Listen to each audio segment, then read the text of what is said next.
कहते हैं शेर जितना मर्जी बुढ़ा हो जाए वो शिकार करने का हुनर नहीं भूलता। महेंद्र सिंह धोनी थाला आधा फिनिशर, एक दफा फिर 11 गेंदे 26 run at this age of life. Mahendra Singh Dhoni अभी भी मुकाबले फिनिश करना जानते हैं, एक दफा फिर दिखा दिया। और शिवम दुबे और महेंद्र सिंह धोनी की जो क्लास थी उसने सीएसके को टूर्नामेंट में आईपीएल 2025 में जीवित रखा है, जिंदा रखा है। उनके चांसेस कितने बाकी हैं उस पर चर्चा करेंगे, इस टीम पे एक्चुअली चर्चा करेंगे, आईपीएल पे बात करेंगे। दूसरी जानिब पेशावर ज़ल्मी दो बड़े मुकाबले हार जाती है। पहला मुकाबला आप कोयटा से 80 रन से हार जाते हैं, फिर 102 रन से आप इस्लामाबाद यूनाइटेड से हार जाते हैं। आपका जो नेट रन रेट है पॉइंट्स टेबल पर वो -4 है। कुछ लोग बात कर रहे हैं कि क्या बाबर आजम प्रॉब्लम है।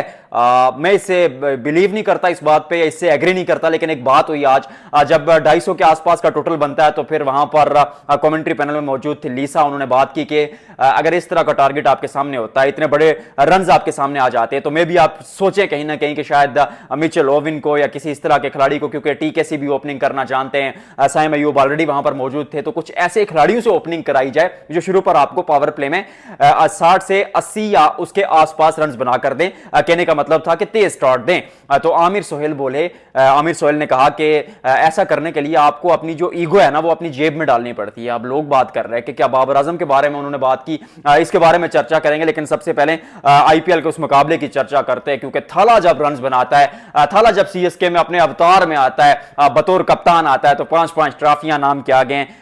मतलब सीवी इतनी बड़ी है, वो टीम इंडिया के लिए हो या फिर सीएसके के लिए हो, आईपीएल में हो, सीएल T20 में हो, कहने की जरूरत तो नहीं है क्योंकि उस तरह के वो खिलाड़ी हैं। तो मुकाबले की चर्चा करते हैं। एक्चुअल में आज लखनऊ के खिलाफ अगर इस मुकाबले को देखा जाए तो महेंद्र सिंह धोनी की टीम ने अच्छी गेंदबाजी की और महेंद्र सिंह धोनी 18वां जब player of the match award जीते तो उन्होंने कहा कि नूर अहमद ने ठीक ठाक गेंदबाजी की थी, ये मुझे क्यों मिला अवार्ड। मतलब खिलाड़ी बड़ा है, कद बड़ा है, तो बात भी बड़ी की महेंद्र सिंह धोनी ने वहां पर। इस मुकाबले पे नजर डालते हैं। लखनऊ सुपर जायंट्स की अगर बात की जाए तो मार्करम जल्दी आउट हो जाते हैं, नहीं कुछ कर पाते। मिचेल मार्श भी, निकोलस पुरान पूरे टूर्नामेंट में फ्लॉलेस खेल रहे थे, लेकिन आई एम सॉरी आज के मुकाबले में उस तरह परफॉर्म नहीं कर पाए। ऋषभ पंत रन बनाते हैं, which is actually good thing. मैं हमेशा पॉजिटिव पॉइंट्स पे बात करता हूं कि आईपीएल हो या पीएसएल, वो नेशनल टीम के लिए आप क्या कर रहे हैं। तो उस तनाजुर में इंग्लैंड का दौरा आपके सामने, आप चाहते थे कि ऋषभ पंत रन बनाएं, इतने महंगे दामों बिके, मतलब इतनी उनकी बोली लगी है। प्राइस जब हाई होती है तो वो ऊंची दुकान फीका पकवान ना हो। वहां पर ऋषभ पंत रन बनाते हैं, 63 बनाते हैं 49 गेंदों पर। पिच थोड़ी सी ट्रिकी थी, तो आप कहीं ना कहीं सोच सकते हैं कि शायद पंत के ये रन उनके कॉन्फिडेंस के लिए बेहतर होंगे। पहुंच जाती है लखनऊ सुपर जायंट्स 166। अब यहां पर सीएसके की गेंदबाजी की बात आती है। खलील अहमद की वो नए गेंद के साथ ओपनिंग स्पेल बोला जवाब था, 4 ओवर में 38 रन, एक ही विकेट वो शुरू वाली उनके नाम आई। उसके बाद अगर देखा जाए तो जेमी ओविल्टन को खिलाया था 2 ओवर 24 रन, उसके साथ साथ रविंद्र जडेजा। एक्चुअली में पिछले वीडियो में, पिछली व्लॉग में मैंने बात की थी कि आपने 30 करोड़ के स्पिनर्स खरीदे हैं, चाहे वो नूर अहमद हूं, रवि अश्विन हूं, रविंद्र जडेजा हूं, काम तो आपके लिए कोई नहीं कर रहा था। मगर इस मुकाबले में जडेजा ने भी 3 ओवर में 24 रन देकर 2 खिलाड़ियों को आउट किया, और फिर नूर अहमद 4 ओवर में 13 रन देते हैं। विकेट का कॉलम भले ही खाली था, पर इतने इकोनॉमिकल अगर आप होते तो मतलब 4 ओवर्स में सिर्फ आप 13 रन दे रहे हैं, तो सामने वाली टीम के पास अटैक करने के लिए सिर्फ 16 ओवर्स बच जाते हैं। जवाब में आज शेख रशीद को ऊपर भेजा गया, बड़ी इंटरेस्टिंग चीज थी शेख रशीद को ऊपर भेजना। आई मीन कहीं ना कहीं आपके माइंड में सोच जरूर आई होगी कि एक नए मतलब एक नया तुर्प का पत्ता खेला जाए, क्योंकि थाला आया, महेंद्र सिंह धोनी आया, तो उनका करने का तरीका यही होता है। 19 गेंदे 27 रन, 142 का स्ट्राइक रेट था। बात यहां पर चलेगी कि कॉनवे भी इसी तरह खेलते थे, मगर जब कॉनवे खेलते तो सामने 250 का टोटल होता था। शेख रशीद के सामने पिच भी ट्रिकी थी, जो टारगेट था वो भी 166 का था, तो फिर वो लाजवाब उन्होंने खेल खेला, क्योंकि आपको स्टार्ट दरकार था। आप जानते थे कि अगर आप शुरू पर स्टार्ट देंगे तो कहीं ना कहीं जब वो मिडिल ऑर्डर पे या लोअर ऑर्डर पे बात आएगी तो आपकी टीम में ऑलराउंडर्स भी हैं और आपकी टीम में डेप्थ भी है 7वें 6ठे 7वें नंबर तक। वहां पर फिर रचिन रविंद्रा साहब आज वो थोड़ा सा ओडीआई फॉर्मेट को छोड़कर T20 फॉर्मेट में खेले, विच इज गुड, क्योंकि ओडीआई में चाहे इंडिया में खेले, एशिया में खेले, पाकिस्तान में खेले, अच्छा किया, खासतौर पर चैंपियंस ट्रॉफी और ओडीआई वर्ल्ड कप में। लेकिन T20 फॉर्मेट में पिछली बार भी सीएसके ने पिक किया था, रन्स भी बनाए थे, लेकिन अब इशू क्या था वहां पर। अब रन्स तो बन रहे थे, पर अब वो काम नहीं कर पा रहे थे अपनी टीम के लिए, वो मैचेस नहीं जिता पा रहे थे। आज जब 22 गेंदों पर 37 रन बनाए थे, थोड़ा बढ़ावा जरूर दिया अपनी टीम को। फिर रविंद्र जडेजा आते हैं, वो जल्दी आउट हो जाते हैं, थोड़ा सा उनको भी प्रमोट किया था। राहुल त्रिपाठी, पिछली व्लॉग में हमने बात की थी कि मिडिल ऑर्डर इस टीम का है ही नहीं, या तो आपका टॉप ऑर्डर है या लोअर ऑर्डर है, या तो फिर आपके पास ऑलराउंडर्स हैं या फिनिशर्स हैं। मिडिल ऑर्डर आपका है नहीं, उसमें एक खिलाड़ी जिसको आप फिट इन कर सकते हैं वो राहुल त्रिपाठी हैं, और वो भी पूरे इवेंट में उस तरह परफॉर्म नहीं कर पा रहे जिस तरह उनसे उनसे उम्मीदें थी। शिवम दुबे 37 गेंदे 43 रन, स्लो खेले पर जानते थे कि दूसरे एंड पर थाला है या पीछे थाला मौजूद है, तो फिर थाला जैसा खिलाड़ी जब आपके बैक पे मौजूद होता है तो आपको फिनिशिंग की उम्मीद की जाती है। फिर महेंद्र सिंह धोनी आते हैं विजय शंकर के आउट होने के बाद, 11 गेंदे 26 रन, 4 चौके 1 छक्का। एट दिस एज मतलब आप आईपीएल जैसे लेवल पर जो मुझे लगता है कि इंटरनेशनल क्रिकेट से बिल्कुल बराबरी पर खड़ा है, कोई दो राय नहीं है, तो वहां पर जब महेंद्र सिंह धोनी ने फिनिश किया तो सीएसके की उम्मीदें जिंदा है। इट्स टू अर्ली कुछ कहना, 2 ही मुकाबले अभी जीते पर स्टिल आपके 7 मैचेस बाकी हैं। आप 7 में से 2 मैचेस जीते, 7 मैचेस बाकी हैं। आप अगर 5 मुकाबले जीतते हैं तो 7 मैचेस के बाद आपका क्वालिफिकेशन हो जाता है। 7 में से अगर 6 जीतते हैं तो फिर तो मुझे ऐसा लगता है कि शायद नेट रन रेट की भी बात ना आए, लेकिन अगर 5 भी जीतते हैं 7 में से तो कहीं ना कहीं सीएसके अलाइव। और जब महेंद्र सिंह धोनी आते हैं तो ये टीम अलग तुर्क के पत्ते खेलती है और मुझे लगता है कि टूर्नामेंट इज वाइड ओपन, क्योंकि मुंबई एक मुकाबला जीत चुकी है, पंजाब किंग्स मुकाबला हारी, दिल्ली कैपिटल्स मुकाबला हारी और मुंबई ने तो दिल्ली कैपिटल्स को हरा दिया। पूरा इवेंट मुंबई का अगर देखा जाए तो अच्छा नहीं चल रहा था, पर आते ही आप दिल्ली को हरा देते हैं, लखनऊ को हरा देती है। अगर बात की जाए सीएसके और फिर आरसीबी अपने घर हार नहीं रही मैचेस, अब माफ कीजिएगा अपने घर जीत नहीं रही, लेकिन जब दूसरे के घर जाती है, चाहे चेन्नई में जाए, चेन्नई में जाकर चपक का अकेला फतह कर देते, कोलकाता को ईडन गार्डन्स में हरा देते, मुंबई को वन खड़े में हरा देते, राजस्थान रॉयल्स को उनके घर हरा दिया, बट अपने घर आप हारे हैं। चाहे गुजरात टाइटन से बात की जाए तो फिर आरसीबी के अगले 3 मैचेस भी अपने घर हैं, तो मतलब there is a lot to talk about. Doctor sports को करना है आपने लाइक, शेयर और सब्सक्राइब, क्योंकि हम इस पे डिटेल में चर्चा करते रहेंगे।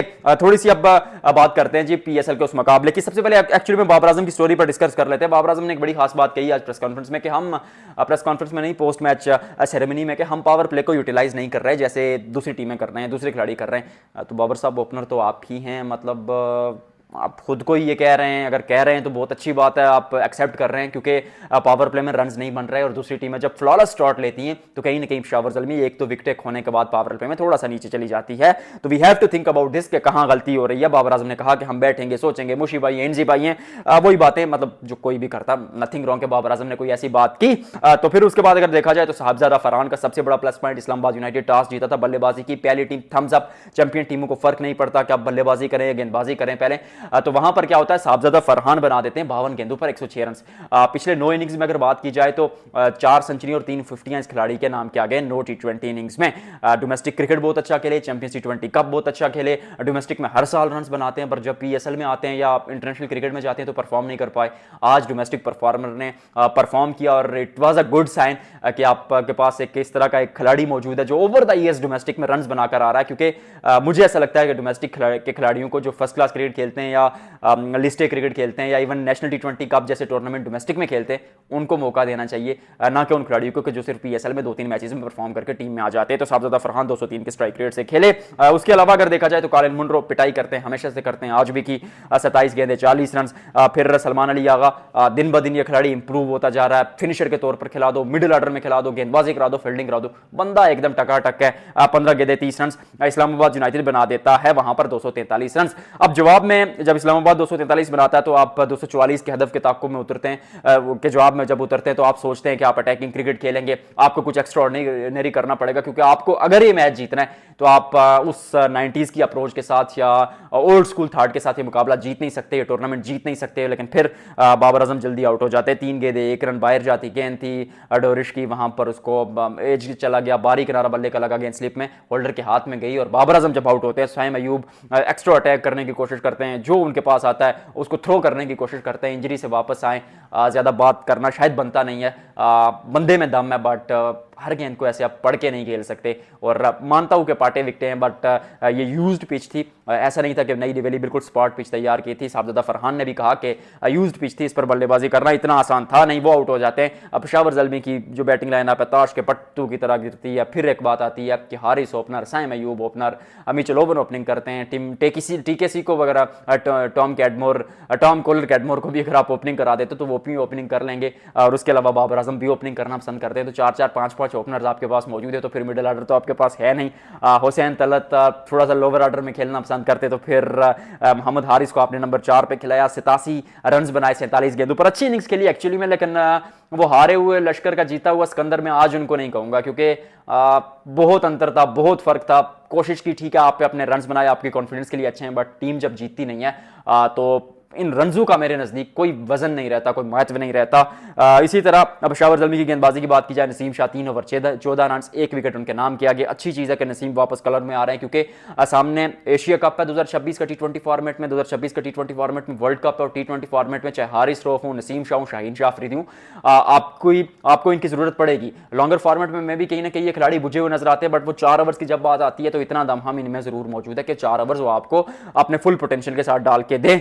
उसके अलावा अगर बात की जाए तो जेसन होल्डर पिछले मुकाबले में भी अच्छा परफॉर्म किया था, इसमें भी शादाब खान विकेट ले रहे हैं, ये एक अच्छी चीज़ है, क्योंकि वाइस कैप्टन है आपकी T20 टीम के। रिजवान वापस आएंगे तो बतौर कप्तान आएंगे, ये देखना होगा। ये खबर भी मैं आज ही आपको दे रहा हूं कि बाबर आजम और रिजवान सिलेक्टर्स के प्लान में हैं T20 वर्ल्ड कप के लिए, ऐसी खबरें आ रही हैं। तो शादाब खान गेंदबाजी में अगर अच्छा कर रहे हैं, वो भी विकेट ले रहे हैं, तो मतलब आपके पास तो साइन तो है, आपके पास उम्मीदें तो हैं, क्योंकि 26 का वर्ल्ड कप श्रीलंका, 26 का एशिया कप श्रीलंका में शायद आपको खेलना पड़े, या 26 का वर्ल्ड कप में मैचेस आपको श्रीलंका में खेलने पड़ेंगे, और एशिया कप जो है वो आपको शायद दुबई में खेलना पड़े, तो दोनों स्पिन कंडीशंस हैं। तो वहां पर आपको सुफियान मुकीम की जरूरत पड़ेगा, वहां पर आप फैसल अकरम को भी स्कीम ऑफ थिंकिंग में रख सकते हैं। मैं तो कहता हूं मेहरान मुमताज को भी रखो, साजिद खान को भी रखो, नौमान अली को भी रखो, खिलाड़ियों को रखो यार क्यों में, उसके बाद चेक करो कि कौन किसके दिल में कितना तेल है या किसमें कितनी काबिलियत है, उसको कंटिन्यू किया जाए। और फिर शाहीन, नसीम, हारिस ऑलरेडी 4 ओवर्स की खेम में अच्छा करते हैं। पेशावर ज़ल्मी के लिए दिक्कतें हैं, -4 का रन रेट है, मुझे नहीं लगता कि पेशावर ज़ल्मी इससे उभर कर सामने आएगी, बट याद रखिएगा कि ये कंसिस्टेंट टीम है। 9 PSL के सीजन में 9 के 9 बार हर बार क्वालिफाई किया प्लेऑफ्स में, क्या इस बार क्वालिफाई करेगी, ये सवाल आपके लिए छोड़कर जा रहा हूं, जवाब दीजिएगा। और आज की वीडियो में फिलहाल इतना ही, आपसे मुलाकात होती है अगले व्लॉग में।